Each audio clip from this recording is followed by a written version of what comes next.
Welcome back to the Saints and Alumni Show right here on WBCR 88.3 The Saint. I'm your host this week, Brandon Murphy, class of 2017 from the Office of Alumni Engagement. And this week, I am joined by Emma Ryan, class of 2025, who is a dual major in communications on the marketing track and in visual art design with a minor in multimedia design, as well as Katherine Bisset, class of 2026, an environmental studies major with a political science minor. Today, we're going to talk about their Siena experience, the free use closet, and sustainability initiatives here on campus. A reminder to everybody listening to the Saints and Alumni Show, a bi-weekly podcast highlighting members of the Siena community. You can listen here on WBCR 88.3 The Saint, iHeartRadio, Spotify, Apple, and subscribe to the Siena Alumni YouTube channel to listen and watch some of the shows. Now, we've got an incredible show lined up today. It's the beginning of the new academic year. I first met both of you this past May as we did the pre-interview, and I'm so excited to actually air this episode now for the Siena community. Emma, I want to first begin with you. Officially welcome to the alumni family. I know I mentioned that a couple of months ago at graduation, but how does it feel to be an alumna of Siena, and how was your summer? Hi, thank you so much. First and foremost, I'm just the most proud to be a Siena alum. It's a crazy feeling. We have such an incredible alumni network. So I've had my 4 years of talking to incredible Siena alums and have heard just the wonderful experiences and ways that they've grown since graduating. So to be able to be in that position now is really just gratifying. And something I've been so excited for, and it's a great place to be. And I'm so lucky to have graduated from a wonderful place like Siena. Well, that's one of the best parts about my job is, for the next 50 years now, we get to watch all the alumni succeed from the class of 2025 and so on. And Katie, I know you had a busy summer as well. It's great to have you on the show today. How does it feel to be a senior, and how was the summer that just got completed? Hi, Brandon. Thank you so much for having me today, and Emma as well. We're super excited to be here. I'm equally as excited and scared for my senior year. Watching Emma in her senior year and knowing what is ahead of me is so exciting, but also equally as terrifying. But I'm really looking forward to it. And that's the kind of the same feeling as going into Siena. Super, super exciting, and a little bit of a terror going in as well. And it's always tradition on the show to talk about how the connection to Siena came about. And I want to begin with you, Emma. As you look back on, 5 or so years ago now, and you were a junior and a senior in high school, can you walk our listeners through a little bit about where you grew up and kind of what you were looking for in a college experience? Yeah, absolutely. So I grew up in Rockland County, so I'm about like 2 hours from Siena, a little outside of the city. And honestly, I was looking for a place that just felt like home. And I know that's kind of cliche. Every student wants to feel at home, but having such a small high school class that I graduated with really set the stage for me wanting a place that was tight knit and supportive, and really a community more than anything. So as I was searching, I sort of didn't have Siena in my mind until my I'm the youngest of my family, and my aunt, two of my aunts and my uncle both went to Siena and were hounding me about how much they loved Siena. So it wasn't until the sort of later end of my process that Siena sort of kept coming back up. And after visiting it multiple times, I just finally realized that nothing compared. And it was Siena all along. I always tell people I went to a high school. I grew up in a one stoplight town. I had 77 kids in my graduating class. I come into the dining hall. There was more kids in the dining hall than in my entire high school. So I did still want that small town feeling at Siena. And I know for you, Katie, we had connected briefly about the Fairfield Alumni Club. It's great to see those connections still happening between students and alumni. Can you take the clocks back a little bit as well? Talk about growing up in Fairfield County and kind of what you were looking for in a Siena experience and college experience. Sure. So, same thing as the both of you. I grew up in a very small town in Fairfield County. I like to describe it as almost like Hallmark movie, Main Street, very historic, beautiful houses. Yeah, everybody knew everybody, and it's funny because I thought that what I wanted in a college experience was like SEC school, big sports school, lots of people, because my parents both went to the University of Florida. My older brother went to UConn. So that is what I thought I wanted. And then I visited those schools and I thought, you know what? Actually, I don't want that. And so I started narrowing my search in, and my mom, I still remember the text she sent me, she said, check this out, small Irish Catholic school. And those are like pretty much my mom's two requirements. So I took a look, and then I went to a few accepted students days once I did finally get accepted, and I found the small community very similar to my hometown, and I was like, okay, this is actually what I want. It's so funny that you mentioned you wanted the feel of a Hallmark movie, because this past winter, Hallmark actually came onto campus and filmed a movie on campus along the academic quad. So that's kind of a neat piece that we get to tie in today. And in the second half of the first segment, now I kind of want to talk a little bit about the Siena experience itself. And before we get to some of the inside and outside the classroom experiences, I want to kind of highlight what it was like for you to pack up that car in that August hot summer day and move on to campus, and that, first week, 2 weeks of that Siena experience. What do you remember most about that transition? Well, as every incoming college student would say, absolutely nervous, but so exciting. I had always like been excited for college throughout my entire life. I just knew it would be something that would um, be very exciting, but packing up the car is so different. Having your parents drive you 2 hours and ship you off is terrifying. But I instantly felt that, once I was waiting to unpack my car, that I was in the right place. And no matter how nervous I was, or how socially anxious I got, introducing myself to my new roommates, or, walking down the hall, I knew in my heart that it was the right choice. And something that Sienna is so incredible about is setting up students for success. So that orientation week is incredible. And compared to my friends at home who had gone to other schools, nobody had the sort of support, help, fun. We have the entire Saints crew there to help you get settled. And, thinking about May when I graduated and we had senior week, I thought of it a lot like sort of freshman orientation, where it's like you're right back together, and everyone's always there to support you. It's truly unlike any other Siena, any other school process for orientation. I always think about that time of, your freshman orientation weekend, you're the only ones on campus besides the upperclassmen taking you through everything. And that's only ever going to happen again during senior week. So Siena has this great way of tying things in together. And for you, Katie, did you have kind of the same transition of high school to Siena? I remember for me, I had two huge minivans packed full of stuff moving in. What was it like for you to move into Siena and that transition those first couple of weeks? Sure. So my dad always likes to joke that I'm like super high maintenance and have so many things. So yeah, definitely packed the car absolutely to the brim. Very impressed that I only actually ended up needing one car. And I still talk about that all the time because it's kind of a big flex for me. um, but yeah, I mean, kind of what Emma touched on a little bit with student orientation. And I think something that I really, really valued, and lots of freshmen or just anybody on Siena campus will say the same thing, is that as soon as you drive on campus, there are so many people there to greet you and just want you to feel welcomed and want you to enjoy the transition experience, that it's almost overwhelming, honestly, but it's the best kind of overwhelming because there's so many people there who want you to feel welcome and loved and appreciated.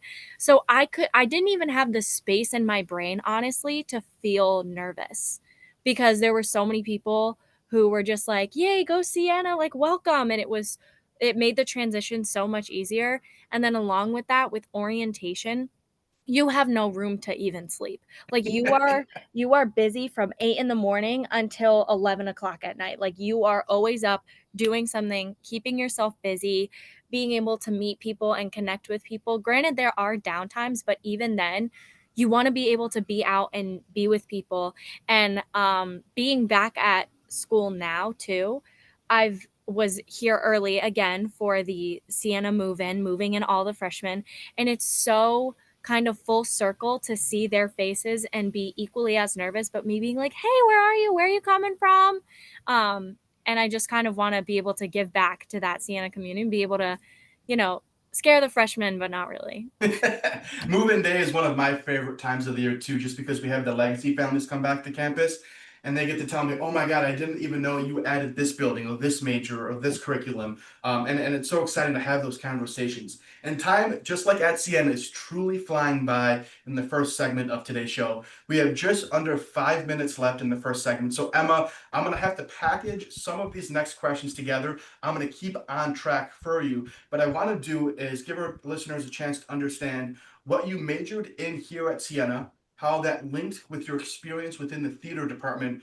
And I also know that you had one professor that was really impactful in your Siena experience. Can you kind of tie all three of those answers in for us in the first segment today? Yeah, absolutely. I always laugh when I'm asked what my major was because it's quite a mouthful, but I was a double major in marketing and communications, as well as visual art and design. And then in my later years, I added a minor in multimedia design. So lots of art, lots of marketing, basically. And I, it was really difficult to sort of merge my two majors.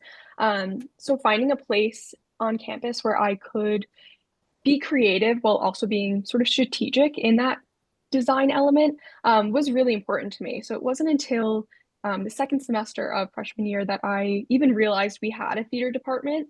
And I saw like a message that they were looking for help in the costume department, in the props department. And I figured that would be a great way to just use my skills. And it really was incredible. And since then, I grew majorly with the costume shop, and which was run by Denise Massman at the time, who has since retired.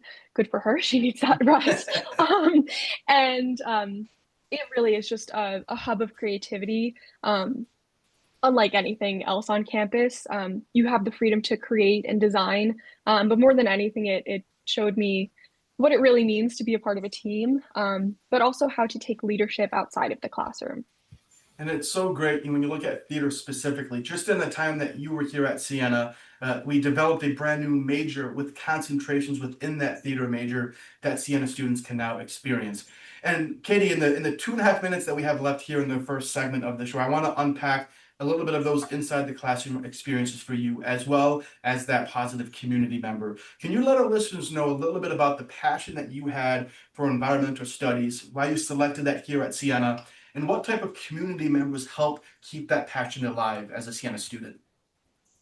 Sure. So, as I was deciding what I wanted to do at Siena, I remember getting a small package from the environmental studies department and sciences department, and then basically saying like "welcome," and wrote and it had a handwritten note, including with a little packet of seeds from one of the students at the time, and I just remember thinking like, "Oh, this is gonna be good," because it really made me feel like the professors and the fellow students really wanted to work together.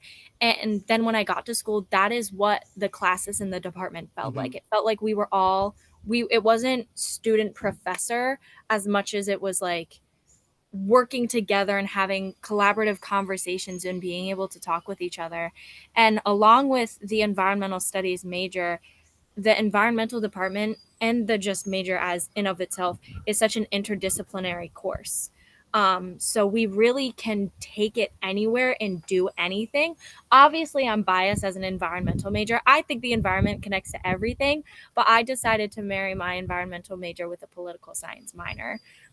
So and I wouldn't have been able to do that if I wasn't surrounded by the support of the people in the department, as well as my best friend Shay DeJoya, who I met on my first day of my environmental science class, and my professor Dr. Bogan, who really just threw us into the field and was like, "Okay, go play with dirt," and that was great. You talk about the handwritten notes. That's such a Siena thing to do. We still do it here with the holiday cards for alumni club leaders, our class notes coordinators, reunion ambassadors. It's that simple, personal touch that makes Siena so special. And you guys are having a pretty big touch and impact here on Siena's campus with the free use closet and sustainability across campus. We're going to unpack all of that in the second segment of today's show. Stay with us. We'll be right back here on WBCR 88.3 The Saint. Welcome back to the Saints and Alumni Show right here on WBCR 88.3 The Saint. I'm your host this week, Brandon Murphy, class of 2017 from the Office of Alumni Engagement. And this week I'm joined by Emma Ryan, class of 2025, a dual major in communications on the marketing track and in visual art design with a minor in multimedia design, as well as Katie Bisset, class of 2026, an environmental studies major with a political science minor. So in the first segment of today's show, we kind of highlighted how the Siena journey began for each of you and highlighted a couple of those inside the classroom experiences. Now, our listeners know that the Siena experience doesn't stop inside the classroom, and it's about those outside the classroom experiences that play just as an impactful role for a Siena student. Before we kind of get into the free use closet and sustainability, Kate, I kind of want to begin with you and some of the additional things that you're involved in, and the first of them being linked with academics and the internship experience that you had this past fall semester. Can you let our listeners know a little bit of background on why you wanted to have an internship, the process of getting one, and the experience that you specifically had? Right. So I feel like for a student's perspective, the idea of doing an internship is very, very daunting. It seems scary. It seems like a lot of work. You don't know where to start. It all seems very overwhelming. And that is true. For me, honest to God, that was also the case. I was equally just as scared and overwhelmed, but I really was like, you know what? I can't put this off forever. I have to start somewhere. And sometimes starting is the hardest part. So, what I had done was I knew I wanted to go more of the policy route, being a political science minor, but I still kind of wanted to stay in the environmental realm. I have aspirations post grad, which is so close now. But I had aspirations of being a lobbyist for environmental policy and law. So I kind of started there. I went on LinkedIn and I honestly just emailed any and every firm that I could that I found. So I researched and I researched and I emailed at least 10 places. And the one that got back to me just so happened to be my top choice. It was Brown and Weinrub Advisors LLC in Albany, New York. I had emailed them and then they eventually got back to me. I set up an interview and then I started in October, which is almost a year ago now, which is crazy to think about, but it was honestly the most rewarding experience. Everybody there really, really wanted to see me succeed. And I feel like that is the same at any internship that you're going to get. At least I hope so, is that everybody wants to see you succeed. They're there for you. They want to help you. They want you to ask questions. Yeah. And it's so great when I always have a guest on and they have this incredible internship experience and it's led them to this successful career outside of Siena. It happens more often than not, and I think it's because of the community connections that Siena has within the capital region and that standard of education and excellence that our students want to have in that experience. And for you, Emma, kind of in the same mindset of outside the classroom experiences with academics was your time studying abroad. That was my biggest regret at Siena, was not going abroad. I think that's why I taught English in Thailand after I graduated from Siena. But I believe you went over to Copenhagen and had an incredible time. Can you walk our listeners through a little bit on how study abroad is structured here at Siena and what you took away from that experience in Copenhagen? Yeah, absolutely. So before I even entered college, I knew I wanted to study abroad. But when I had first visited for Accepted Students Day, I immediately met the study abroad office, and they were so incredible right off the bat. I wasn't even accepted yet. Like I hadn't even fully accepted Siena, but I was astounded by how willing they were to just get me abroad already. And so freshman year, I actually took a course called Irish Identity, where I was able to go to Ireland in the summer. And after that, I knew for a fact that I needed to study abroad for a full semester. And so I began ruffling through all of the pamphlets, and doing all of the research. And I knew I wanted to go somewhere that I hadn't been before. And I did a lot of discussing with all of the advisors in the study abroad office, as well as my own personal advisor, to try to figure out what would be best for my future in marketing and design. And Copenhagen is one of the most lovely design capitals of the world and a very safe place as well. So it very quickly became just the top of my list. And truly, if anybody listening is thinking about studying abroad, deciding where to go, or even just need a little trip away, go to Copenhagen. I could not recommend it enough. Like, truly, I will be back. And it was a fantastic experience. Well, I think if there's one takeaway from this podcast today, is that I need to get you both back on the podcast and talk about Ireland, the Irish Catholic College, the Ireland experience abroad in the first semester, my time there this past July, and have you guys back on and talk all things Ireland. But we're reaching the halfway point again in the second segment. And before we give the bulk of the remaining episode today talking about sustainability and the free use closet, I want to highlight two additional outside the classroom activities and begin with Psalm 150 for you, Katie, and highlight what that is here on campus and why you were passionate about that and joined that club.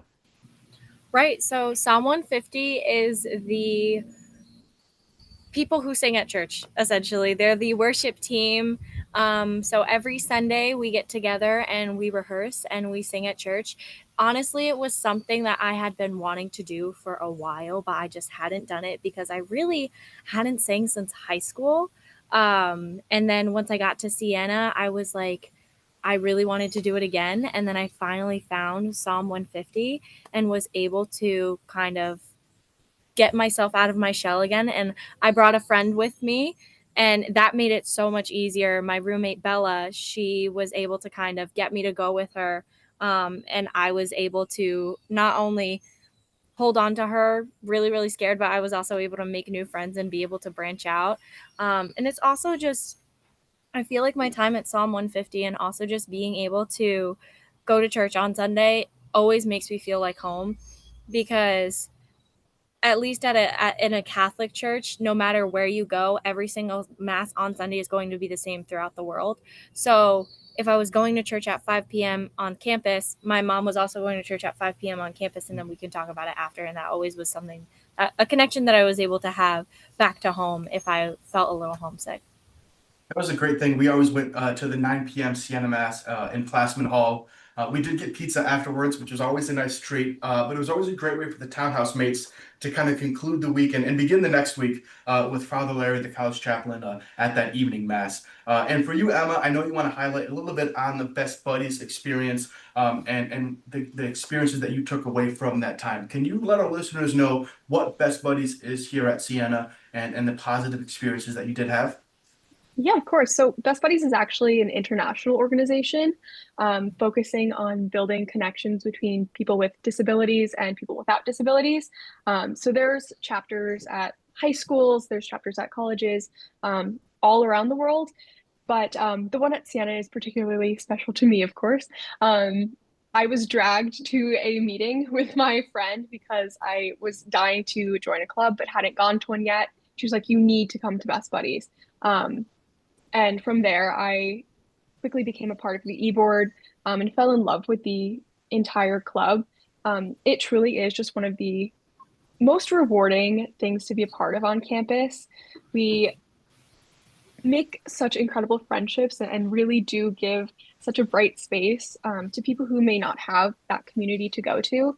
And also, I have met my own personal buddy, Kathleen, who I still call and talk to regularly. And there's just no replacing a connection like that.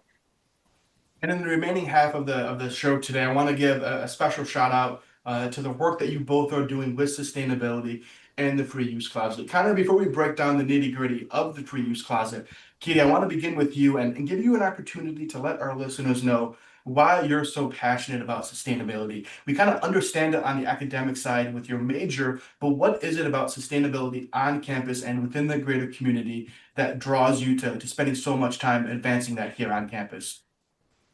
Sure.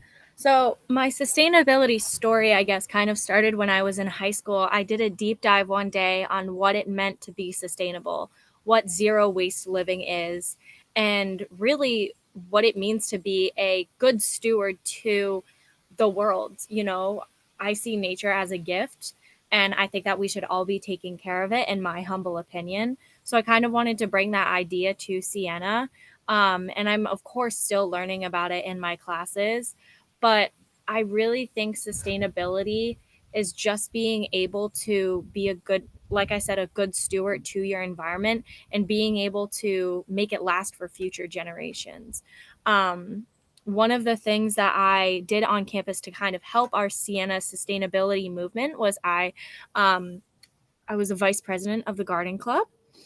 And that was something that was super, super rewarding, because I kind of got my hands in the dirt in nature in this gift.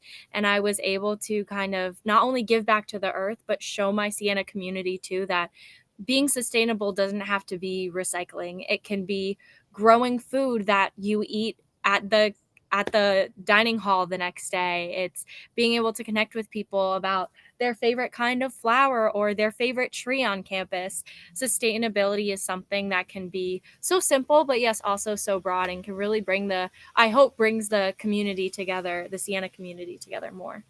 And for you, Emma, I'm curious on that same question. What is it about sustainability that makes you so passionate and driven to make such an impact here at Siena? I have always just loved nature, as most people do. Um, and I would just, when I was little, just constantly be outside. But I don't think it really became like the forefront of my mind until I really started becoming an artist. And I really struggled with the concept of like buying new paper, buying fabric, because there's just so much waste already. And there was so much, especially textiles, so much already that I could use, that it was sort of like not, there was no second thought. I was going to repurpose. And so from there, I sort of dove into why I believed this was so important in my artistic process. Working in the costume shop, my Denise would give me a bunch of like scraps and I loved it. And she was like, why do you use scraps when you could use like a whole nice fresh new yard of fabric? And it was completely because of that sustainability aspect. It's so important to give back and use what we have. And that's something that Katie and I both shared, and really learned to connect with, especially while we grew the free use closet.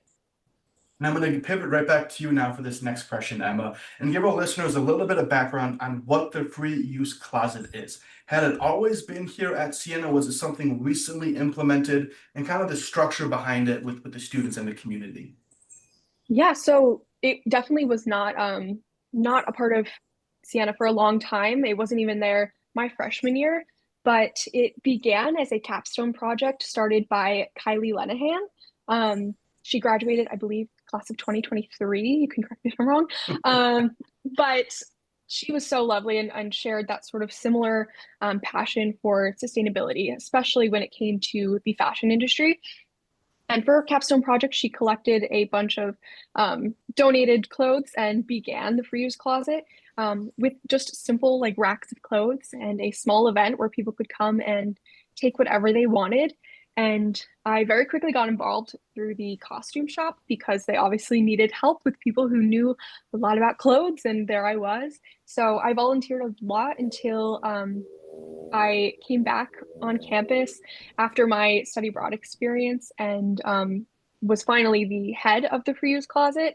But before then, I did a lot of volunteering and just helping us gain a space, which Katie was able to help with that while I was abroad, actually, to get us a real closet for our free use closet. So since then, it's just been absolutely growing, and I'm so happy now that both Katie and Shay are in charge of the free use closet and keeping things looking absolutely beautiful for our community. And Katie, now that we know a little bit of the background and the beginnings of the free use closet, and we understand the mission of it, can you walk our listeners through a little bit more in detail how it actually works? A little bit about the different events, the different funding and initiatives around this project to make sure that it continues to expand. Absolutely. So running any kind of a initiative, club, anything like that hasn't been easy. Emma and I are very lucky to have a strong group of volunteers as well as faculty involved. So quick shout out to them in the free use closet. You guys are awesome. And then also, this wouldn't have been able to be started without money. We were funded by the Green Revolving Fund, which is another initiative through the environmental school. So essentially, the Green Revolving Fund, as it says, funds green projects, green ideas.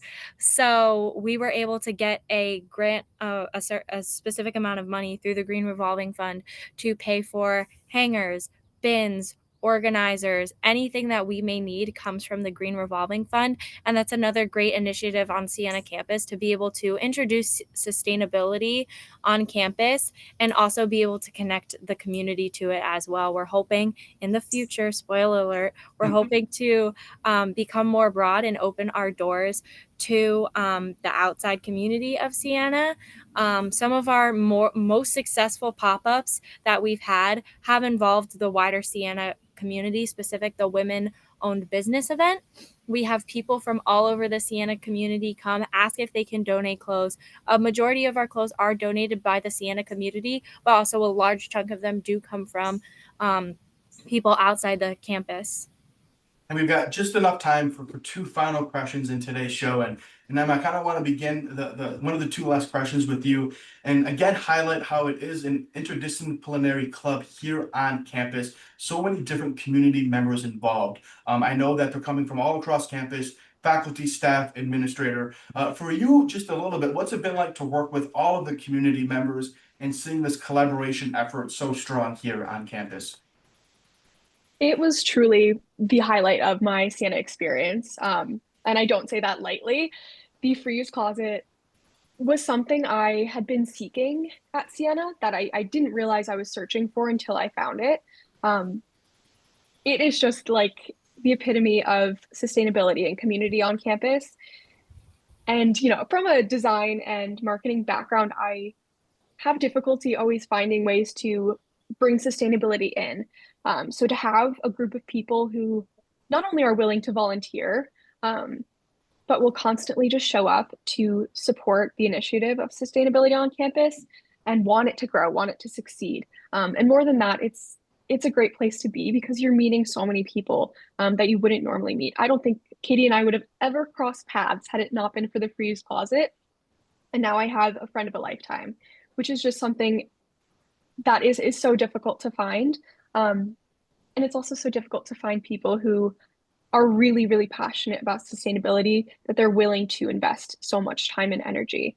And that's something that I'm so grateful for the free use closet and its success now as it's been growing. And the last question to you, Katie. You're a senior here on campus, beginning the fall semester. What would be one final thought or message that you want our listeners to know about this space, the inclusivity of it all, and what we might be able to look forward to with events and initiatives this academic year? Absolutely.